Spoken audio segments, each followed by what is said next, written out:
Assalamualaikum warahmatullahi wabarakatuh. Waalaikumsalam warahmatullahi wabarakatuh. Perkenalkan, saya perwakilan dari kelompok 1B. Kami dari kelompok 1, saya Akila Dera Tumarga selaku mitra dari presentasi ini.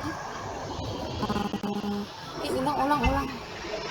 Aku lupa teksnya.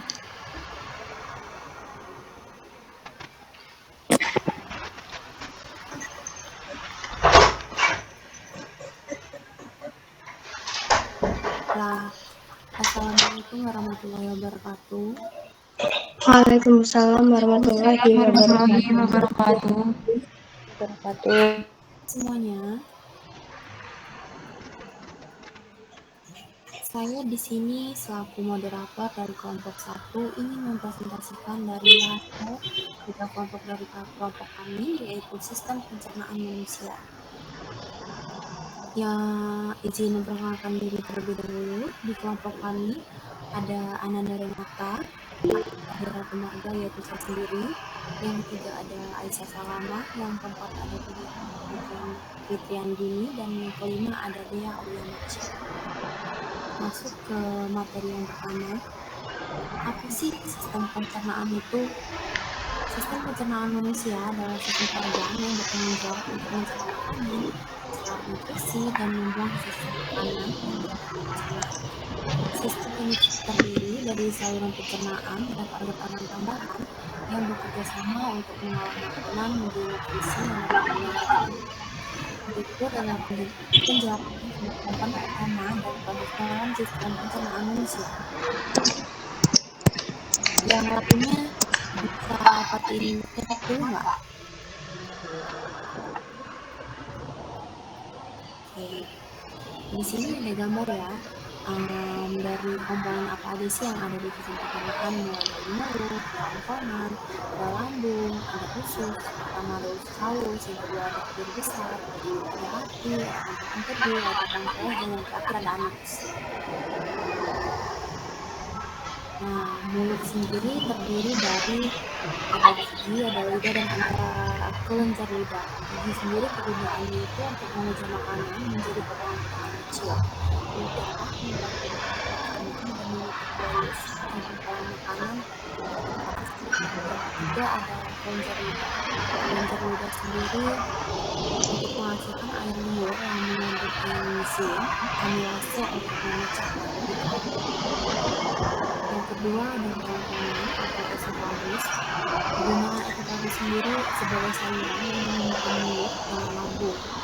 Kerongkongan juga menghasilkan gerakan peristatik atau gerakan kontraksi otot untuk mendorong makanan menuju lambung. Yang ketiga, lambung. Lambung sendiri kegunaannya untuk menghasilkan asam lambung atau HCl dan enzim repsin untuk memancing protein. Kedua, kegunaannya untuk mengaduk makanan menjadi cairan semi cair disebut chimus.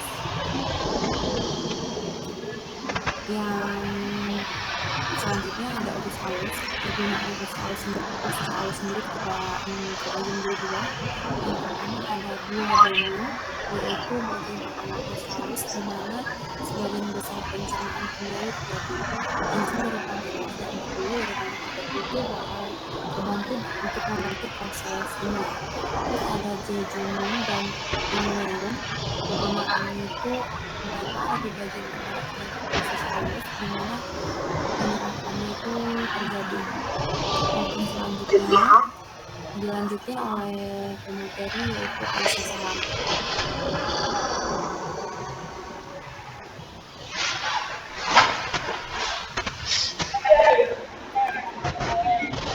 Usus besar berfungsi menyerap air dan garam dari sisa makanan. Lalu di usus besar juga terbentuk tinja dari bahan yang tidak tercerna. Lalu selanjutnya ada rektum dan anus. Di rektum dan anus berfungsi menyimpan tinja sampai siap untuk dikeluarkan. Jadi simpan dulu sebelum dikeluarkan. Lalu anus sendiri mengontrol pengeluaran tinja melalui kontraksi otot.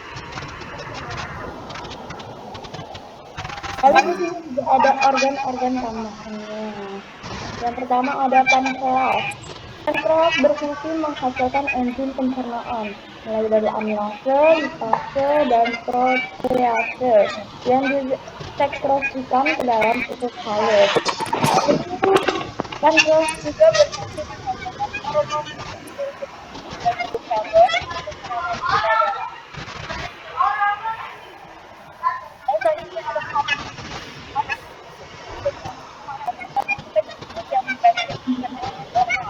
Lalu dia juga proses yang bernama dan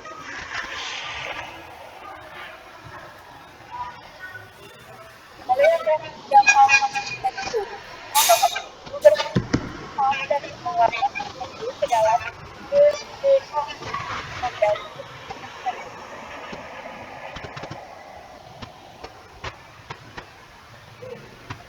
Untuk pemateri selanjutnya, jadi saya akan menjelaskan materi tentang mekanisme kerja sistem pencernaan. Yang pertama, makanan atau minuman yang kita makan masuk melalui mulut. Di dalam mulut terdapat 32 gigi pada orang dewasa yang dibagi menjadi 3 bagian gigi. Yang pertama ada gigi seri yang berfungsi memotong makanan, lalu ada gigi taring yang berfungsi mengoyak makanan, lalu yang ketiga ada gigi geraham yang berfungsi mengunyah makanan. Pada proses mengunyah makanan, inilah disebut proses pencernaan makanan secara mekanik. Dalam mengunyah makanan, gigi dibantu oleh lidah. Lidah berfungsi untuk mengaduk makanan dalam mulut atau membantu memposisikan makanan supaya mudah untuk dikunyah oleh gigi. Selain itu, di dalam mulut juga terdapat air ludah atau disebut saliva. Dalam saliva terdapat enzim lipase yang berfungsi mengubah hati menjadi glukosa atau maltosa. Lalu setelah makanan dikunyah, makanan akan didorong oleh lidah masuk ke esofagus atau kerongkongan. Esofagus adalah saluran yang menghubungkan mulut dan lambung. Pada esofagus terdapat gerakan peristaltik yang berfungsi mendorong makanan ke arah lambung. Selanjutnya, makanan akan masuk ke lambung. Lambung sendiri berbentuk seperti kantong besar yang terletak di sebelah kiri. Di dalam lambung terjadi proses pengadukan makanan yang bercampur dengan asam lambung atau asam klorida. Asam lambung ini berfungsi membunuh kuman-kuman yang ikut masuk dalam makanan. Dengan suasana asam ini, enzim-enzim dalam lambung dapat bekerja dengan baik. Enzim dalam lambung yaitu yang pertama ada enzim pepsin yang berfungsi mengubah protein menjadi peptid.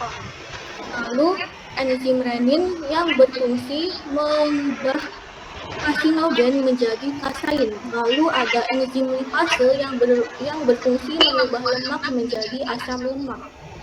Bahan makanan yang diproses di lambung disebut dengan kim. Lalu kim ini menuju usus halus. Usus halus dibagi menjadi 3. Yang pertama ada usus 12 jari atau duodenum, ada usus kosong atau jejunum, lalu ada usus penyerapan atau ileum. Pada usus penyerapan terjadi proses penyerapan sari-sari makanan yang dihasilkan oleh beberapa organ. Yang pertama ada kantong empedu, menghasilkan empedu untuk mencerna lemak. Lalu ada pankreas yang berfungsi menghasilkan enzim dan hormon insulin. Lalu ada getah usus yang memiliki enzim-enzim. Yang pertama ada sukrase yang berfungsi mempercepat memecah sukrosa menjadi glukosa dan fruktosa. Ada maltase yang berfungsi mempercepat proses pemecahan maltosa menjadi 2 molekul glukosa. Ada laktase yang berfungsi mempercepat memecah laktosa menjadi glukosa dan galaktosa. Lalu ada peptidase yang berfungsi mempercepat memecah polipeptida menjadi asam amino. Enzim-enzim tadi berfungsi memecah molekul-molekul kompleks menjadi lebih sederhana agar mudah diserap. Lalu sisa-sisa makanan tadi akan masuk ke dalam usus besar bersama air dan mineral. Air dan mineral yang masih diperlukan oleh tubuh akan diserap oleh usus besar tadi. Lalu sisa makanan dari proses tadi akan disimpan di rektum dan akan dikeluarkan melalui anus.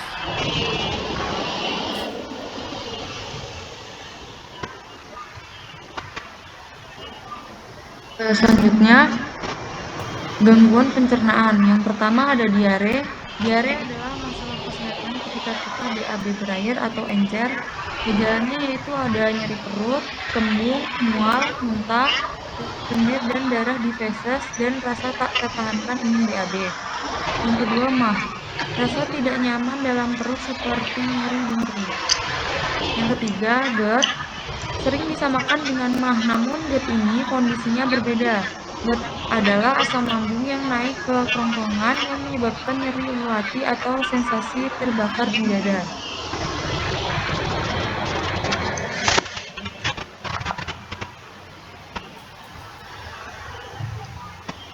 Selanjutnya nomor 4, luka lambung.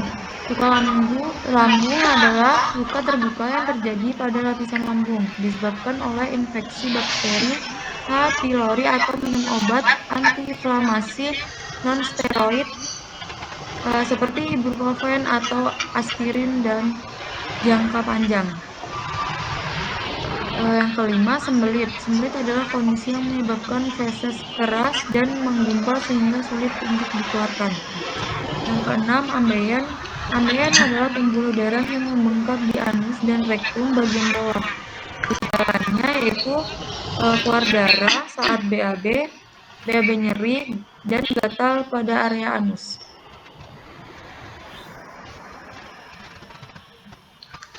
Oke, selanjutnya ada beberapa cara yang dapat dilakukan untuk mencegah penyakit pada sistem pencernaan. Yang pertama, dengan menjaga pola makan. Pola makan yang seimbang dan teratur sangat penting untuk menjaga kesehatan sistem pencernaan. Konsumsi makanan kaya serat seperti sayuran, buah-buahan, dan biji-bijian dapat membantu mencegah sembelit dan masalah pencernaan lainnya. Hindari makanan berlemak tinggi, pedas, dan makanan cepat saji, karena bisa memicu gangguan seperti asam lambung, diare, dan masalah perut lainnya. Yang kedua, olahraga. Aktivitas fisik teratur dapat merangsang pergerakan usus yang sehat, sehingga membantu pencernaan. Olahraga juga membantu mengendalikan berat badan yang ideal, yang penting untuk mencegah penyakit terkait pencernaan seperti GERD dan masalah empedu. Yang ketiga, tidak menahan BAB.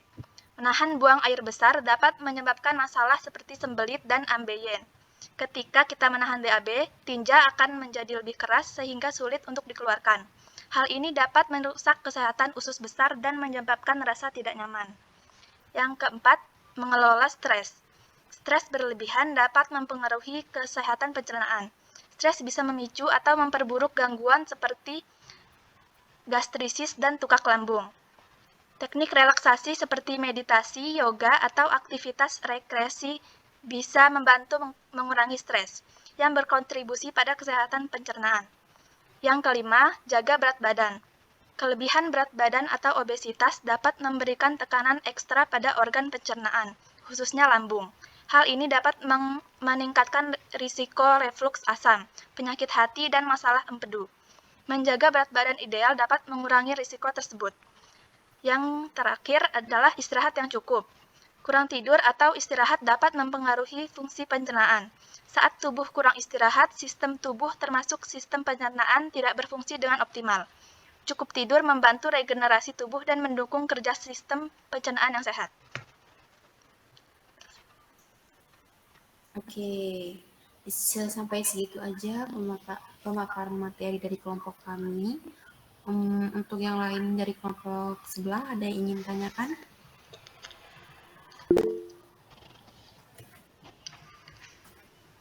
Bentar ya. Oke, siapa aja tadi? Untuk Wayan Marela dulu. Oke, terima kasih untuk moderator. Jadi di sini saya ingin bertanya, Apa hubungan antara kenapa stres bisa berpengaruh kepada sistem pencernaan? Oke, Terima kasih. bentar ya. Pertanyaannya dicatat dulu.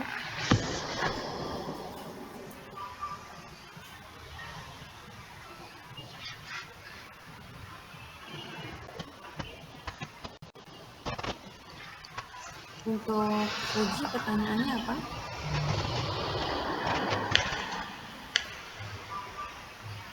Baik, terima kasih. Saya izin bertanya kepada kelompok 8. Apa yang akan terjadi apabila salah satu organ dalam sistem pencernaan tidak berfungsi dengan baik? Terima kasih.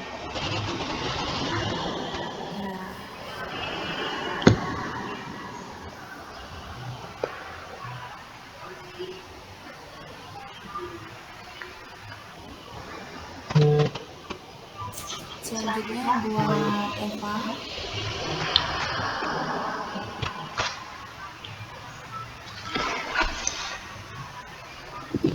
Oke, terima kasih kepada moderator. Di sini saya ingin bertanya, apakah suhu dalam makanan dapat mempengaruhi sistem pencernaan? Terima kasih.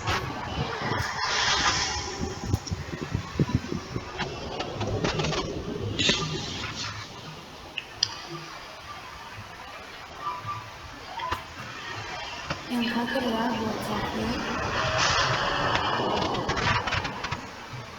Terima kasih kepada moderator. Di sini saya akan bertanya sesuai dengan penjelasan tentang pencegahan gangguan pada sistem pencernaan yang telah disampaikan oleh dia tadi. Bagaimana cara kita agar dapat mengelola stres pada diri kita sendiri? Terima kasih. Oke, masih ada lagi ya. Untuk Gracie.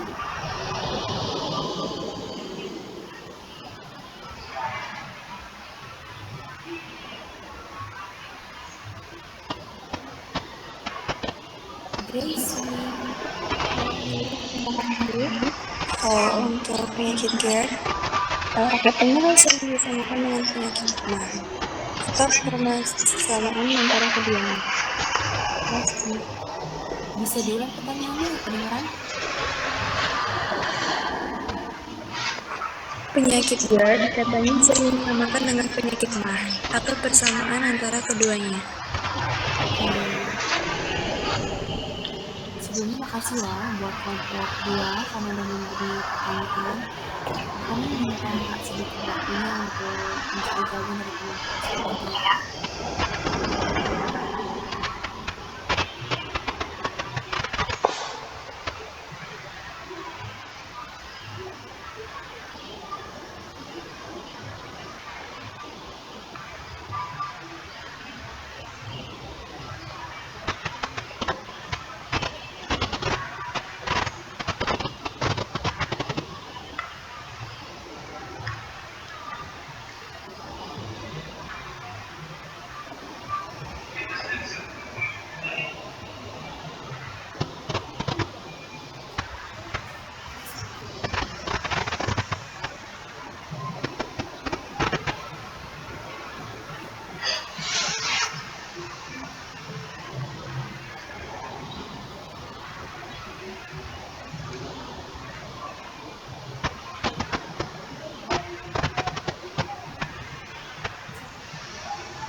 Aisyah Salama, boleh menjawab?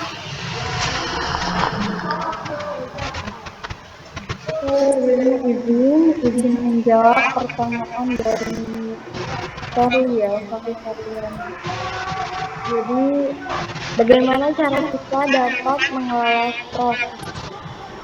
Jadi pertama kalian itu bisa menceritakan keluh kesah kalian pada orang yang kalian percaya gitu. Terus juga kalian bisa melakukan olahraga secara teratur. Soalnya olahraga secara teratur juga dapat mengurangi stres. Terus lalu juga bisa melakukan meditasi dengan yoga dan lain-lain seperti katanya dia. Cukup dari Terima kasih. Gimana, cukup Verly? Cukup.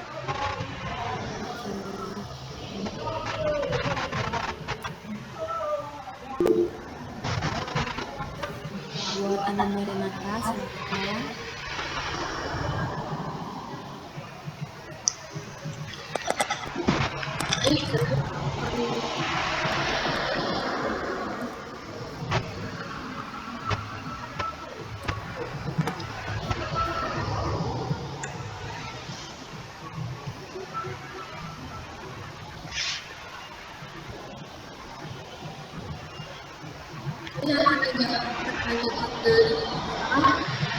Apa sih hubungan dari suhu makanan pada sistem pencernaan tubuh? Yang pertama tentu ada hubungannya. Makanan bersuhu panas lebih mudah dicerna karena sesuai dengan suhu inti tubuh, sehingga lebih sedikit energi yang dikeluarkan. Namun, makanan panas bisa menyebabkan berbagai macam penyakit pada sistem pencernaan. Pertama, makanan panas bisa menyebabkan kanker kerongkongan. Hal ini disebabkan oleh inflamasi yang terjadi di saluran pencernaan atas. Suhu yang tinggi memberi efek pada saluran pencernaan atas di rongga mulut, turun ke kerongkongan sehingga bisa menjadi inflamasi. Lalu yang kedua, makanan panas juga bisa menyebabkan peradangan dan nyeri di perut. Ketiga, suhu makanan yang panas akan mengiritasi dinding lambung dan meningkatkan produksi asam klorida. Akibatnya, bukan saja perut akan terasa kembung dan begah, tetapi seseorang juga lebih rentan terkena kanker lambung. Lalu yang keempat, mengonsumsi makanan dengan suhu panas, baik makanan maupun minuman, akan menyebabkan terkipisnya inel gigi. Inel gigi ini merupakan lapisan terluar gigi yang berfungsi untuk melindungi gigi. Terakhir, lidah bisa melepuh dan mati rasa oleh makanan panas. Lidah sebagai organ tubuh pertama yang merasakan panasnya makanan ataupun minuman sehingga menyebabkan lidah akan mati rasa dan pecah-pecah saat mengkonsumsi makanan panas. Sedangkan makanan dingin membutuhkan waktu tambahan untuk dipanaskan hingga sesuai dengan suhu inti tubuh. Minum air putih dingin juga bisa mengoptimalkan proses pencernaan makanan.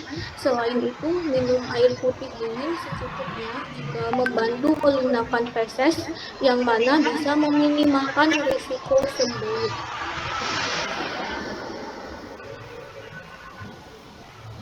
Untuk Eva, apakah sudah dipahami? Oke, sudah. Terima kasih, Anda.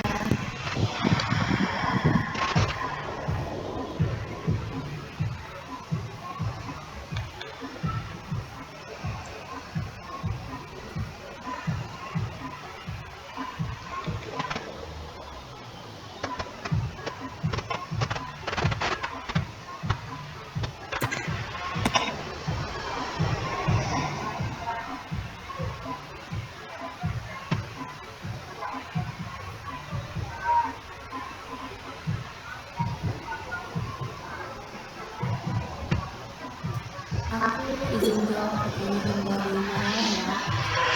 Pertanyaannya, apa sih hubungannya antara stres dan kenapa stres itu berpengaruh ke sistem pencernaan manusia? Jadi, stres itu dapat memiliki gangguan pada sistem pencernaan manusia karena otak dan usus kita itu terhubung melalui satu syaraf.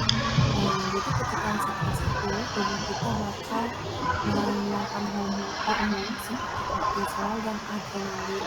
Dari protokol yang itu bakal memicu respon fight or flight. Jadi ketika kita stres, pencernaan kita itu kinerjanya bakal apa ya, bakal memperlambat atau bahkan tiba-tiba berhenti kinerjanya. Jadi ketika kinerjanya terganggu, proses pencernaannya itu bakal tertunda. Jadi bakal tertunda di perut. Nah, terus tuh jadi lambung kita itu bakal merasa sakit, kayak nggak nyaman, dia mules, atau kembung. Jadi dia semakin langsing atau makan semakin panjang stres kita, itu bakal menyebabkan penyakit yang efeknya bakal gede, kayak yang disebutkan oleh materi yang lain tadi. Gimana Marilla?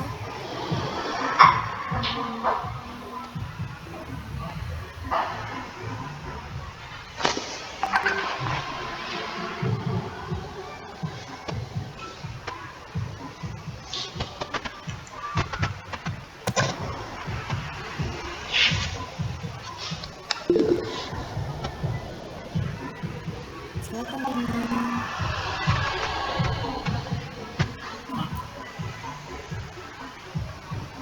Baik, izin menjawab dari pertanyaan VJ. Pertanyaannya, apa yang akan terjadi apabila salah satu organ dalam sistem pencernaan tidak berfungsi dengan baik? Jika salah satu organ dalam sistem pencernaan tidak berfungsi dengan baik, tentunya hal itu akan berpengaruh terhadap pembuatan enzim sehingga proses penyerapan makanan tidak berjalan dengan lancar. Apakah cukup?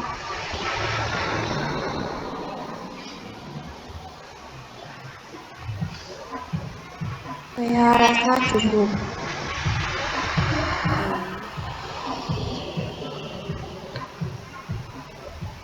Oke, saya izin menjawab pertanyaan dari Gracie. Pertanyaannya, apa persamaan dari penyakit GERD dan MAH? Persamaannya, kedua penyakit tersebut memiliki persamaan pada gejalanya. Keduanya dapat menyebabkan nyeri atau ketidaknyamanan di area perut. Heartburn pada GERD dan nyeri perut pada MAH dapat terasa mirip. Bagaimana, Gracie? Ya, baik, cukup. Terima kasih. Sama. Oke, karena pertanyaan yang sudah terjawab semua, saya di sini selaku moderator dari kelompok 1 ingin mengucapkan terima kasih kepada kelompok 2 karena sudah memberi pertanyaan dan sudah berkenan. Saya tutup. Wassalamualaikum warahmatullahi wabarakatuh. Waalaikumsalam Waalaikumsalam warahmatullahi wabarakatuh. Sudah mati Kak Dea recordnya? Iya.